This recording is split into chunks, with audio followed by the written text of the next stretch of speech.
back with another video. Welcome back, or welcome to my channel. And today I'm doing, I think this is like my first like real sit down video. I've like done Q&As and stuff before where like it's a sit down video, but this is like a sit down video where I have a script and like it's kind of more professional in a way, as professional as I can get. And I don't know, I'm like actually a little ready for this video. And today I'm gonna talk about the problems with kid dating apps. You might be like, kid dating apps? What? So I guess it makes it sound like 8 and 9-year-olds can go on apps now and date, as much as a 8 or 9-year-old can date. No, it's 13, in between 13 and 17 years old. And so on most app stores these days, you can find kid dating apps or minor dating apps. I don't know what to call them. They're apps basically for people under the age of 18 to be able to date. Well, they aren't even specifically advertised as dating apps. They're advertised as apps to like make friends and to meet new people. But as someone who's had like their fair share on these apps, I know more than anyone else that people don't use these apps to make friends. People use these apps to find potential partners or even friends with benefits or hookups, stuff like that. Now, I've ended up in like 3 relationships because of these apps. And yes, I find these can be good for this generation, Gen Z, and the next generation, Gen Alpha. But before phones and internet, teenagers like had to go out and find people like at school to date. And now like you can go on these apps and like date people online. And like I don't see anything wrong with that because people over the age of 18 already do this more than ever now. And I find like I think everyone has a little bit of social anxiety, so this can like help with that and can get you started in like delving into the dating world. And yes, there are the dangers of the internet, but most of these apps have like user age verification, which makes it a little more safer. Not too much safer, but just like a little more safer. Now, sometimes the age verifier kind of obviously fails. Like I've seen people who it says 16 and it says that they're verified, and I'm like, you're not 16. You're like 12 max, okay? You are a literal child. Get away, get away. But these age verifications can make sure that these people are real. And they're very useful for that because a lot of these age verification, I've had one, I think it was on Yubo, that makes you have to get a real piece of ID to verify your age. So I had used my school ID, but most of them, it's basically you have to take a real like life photo. So it has like a little frame of a head and you have to like get your head in a certain, like literally like it's specific, like in a certain position, and you have to look in a certain way and there has to be specific lighting, and it's a whole ordeal to verify that you're actually the person you claim to be in your photos. So the verifiers are not too bad. I mean, it verifies more so that you're a real person and not just hiding behind fake photos. But it's not the best at verifying the age. I mean, other than Yubo that uses like a real piece of ID, the rest aren't really good at verifying the age. And the thing is that even if these apps didn't exist, which a lot of parents want these apps long gone, the thing is teens would find other ways. There's already Discord servers dedicated to finding a potential someone, or finding friends with benefits or hookups or people that want to send and trade. So either way, they're gonna find a way to get these. Teenagers are gonna find ways, okay? They're gonna find ways. But I think these apps are a little bit more safer since they're a little bit more quote unquote regulated. As much as they are regulated, they're not that regulated. But I feel like the verification thing makes me a little more at ease with these apps. As Discord, there's no regulation. Like a 13-year-old could date a 20-year-old and that's really bad. We don't want that happening. We don't want 13-year-olds with 20-year-olds. And the thing with these apps is there's only a certain range that people can talk to. Like a 13-year-old can't talk to a 17-year-old on these apps. So at least there's that. There's still that little bit of regulation. If the people put their real age, they can't talk to a certain, after a certain age point. So like I can't talk to anybody under the age of 15. I don't even talk to 15-year-olds, but I can't talk to anybody under the age of 15. So anyways, back to my point. Now let's discuss the problems with these apps. So to start off, the ages for these apps is minimum 13, maximum 18, and on some apps it's 17. But I do think that 13 and 14-year-olds shouldn't be on these apps because I find they're too young. I think these apps should be more used as like transition period in between the teens and adult. Adults can go on dating apps that aren't regulated, as teens could go on these apps that are a bit more regulated, that kind of like brings them to these apps to when they're 18, real dating apps. I think it's in some way a good trend. Me here, I wanted to come on here just to add on this. I think the concept with Wink is pretty cool. Wink is a dating app for people over the age of 18. And if you go on there and try to sign up, like for example, I put January 24th, 2008, which is my birthday, it let me create the account and then it directed me over to Soda, which is their app for 13-year-olds in between the age of 13 and 17. And then at 18, transition to Wink, which I think is pretty cool to my concept of transitioning and the little transitioning period that I like put out.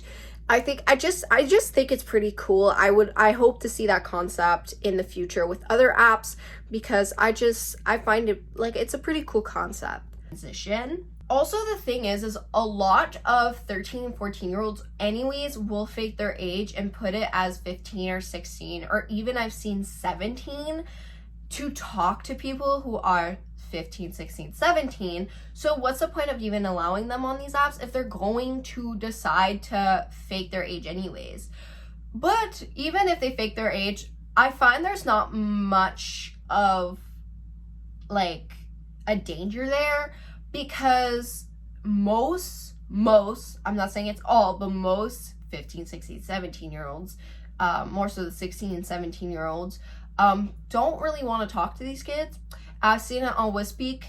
People talk about it like, can these like little kids stop hitting me up? I don't want to talk to you guys. I'm giving them a round of applause for them for not talking to these 13, 14-year-olds.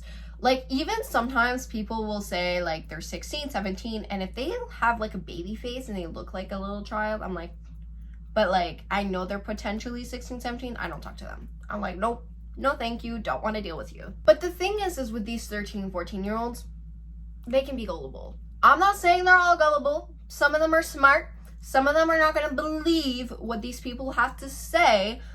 But I know from personal experience, I've had people tell me because they wanted me to send, they're like, Jesus is sleeping. And I laugh in their face and block them. I'm like, no, Jesus is not sleeping. Jesus is still watching me. I'm not going to send. Thank you very much. And I think some of these 13 and 14-year-olds might fall for this. But I'm like, actually, yes, Jesus is sleeping, and then send. And we don't want that. We don't want these 13, 14-year-olds to do bad decisions. We want them to do good decisions, like not sending. Let's not send, please. That's a terrible decision. So I don't think that these apps should allow anyone under the age of 15, and even 15 is kind of cutting it low.